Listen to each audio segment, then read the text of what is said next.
வெளிநாட்டில் வேலை செய்யக்கூடிய இளைஞர்களுடைய குழந்தைகளுக்கு 2 நலத்திட்ட உதவிகள் வழங்கப்படுகின்றன. முதலாவது நலத்திட்ட உதவி தொடர்ச்சியாகவே வழங்கப்பட்டு கொண்டிருக்கக்கூடிய ஒரு விஷயம்தான். 1ஆம் ஆண்டிலிருந்து 13ஆம் ஆண்டு வரைக்கும் படிக்கின்ற மாணவர்களுக்கு ஒரு மாணவருக்கு ஒரு தடவை மாத்திரமே வழங்கப்படக்கூடிய ஒரு நலத்திட்ட உதவி. அதாவது 10,000 ரூபாவுக்கு பெறுமதியான பொருட்களை, அதாவது பாடசாலை உபகரண பொருட்களை கொள்வனவு செய்து கொள்ள முடியும்.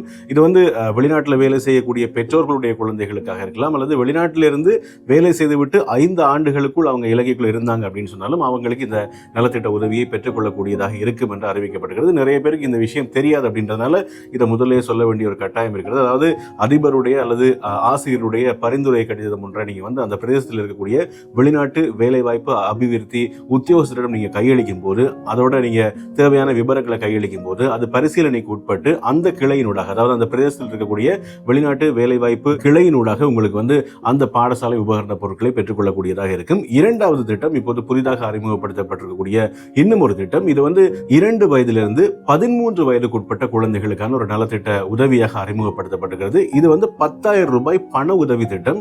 இந்த பண உதவி திட்டமும் பாத்தீங்கன்னு சொன்னா வெளிநாட்டில் வேலை செய்யக்கூடிய பெற்றோர்களுடைய குழந்தைகளுக்கு இந்த பண உதவி திட்டம் வழங்கப்படுகிறது. முற்று முழுதாக பாத்தீங்கன்னு சொன்னா இது குழந்தைகளுடைய நலனுக்காக மாத்திரம்தான். நாங்கள் வெளிநாட்டில் இருக்கக்கூடிய பெற்றோர்கள் அவங்களுடைய கைக்கு காசு வரும்னு எதிர்பார்க்க முடியாது, அல்லது இங்க இலங்கையில் அவங்களை பாதுகாத்து இருக்கக்கூடிய பாதுகாவலர்கள் அவங்களுடைய கைக்கு காசு வரும்னு எதிர்பார்க்க முடியாது.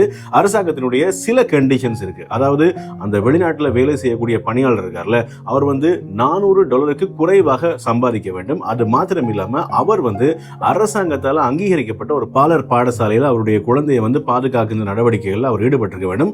அப்படி இருக்கின்ற பட்சத்தில் அவர் சரியாக முறையான அனுமதிகள் பெற்று வெளிநாட்டு வேலைவாய்ப்பு பணியகத்தில் தன்னை பதிவு செய்து வெளிநாட்டில் போய் வேலை செய்யக்கூடிய ஒருவராக இருந்தால் அவருக்கு இந்த நலத்திட்ட உதவியை வழங்குவதற்கு அரசாங்கம் தயாராக இருப்பதாக அறிவிச்சிருக்கிறது. அதாவது பணத்தை நேரடியாக வழங்காம இது அந்த பிரதேச சபையின் ஊடாக நேரடியா எந்த டே கேர்ல தங்களுடைய குழந்தைகளை அவங்க பராமரிச்சுட்டு இருக்காங்களோ அந்த குழந்தைகளுக்கு அந்த டே கேருக்கு நேரடியாக அந்த 10,000 ரூபாய் வழங்குறதுக்கு ஒரு புதிய திட்டத்தை அரசாங்கம் நடைமுறைப்படுத்தியிருக்கிறது. ஆக இந்த திட்டம் மாதம் 2 வயதிலிருந்து 13 வயதுக்குட்பட்ட குழந்தைகளுக்கு பகல் நேர பராமரிப்பு, அதுவும் அரசாங்கத்தால் அங்கீகரிக்கப்பட்ட பகல் நேர பராமரிப்பு நிலையங்களில் இருக்கக்கூடிய குழந்தைகளுக்காக ஒரு மாதாந்த கொடுப்பனவு திட்டமாக இந்த புதிய திட்டமும் அறிமுகப்படுத்தப்பட்டிருக்கிறது.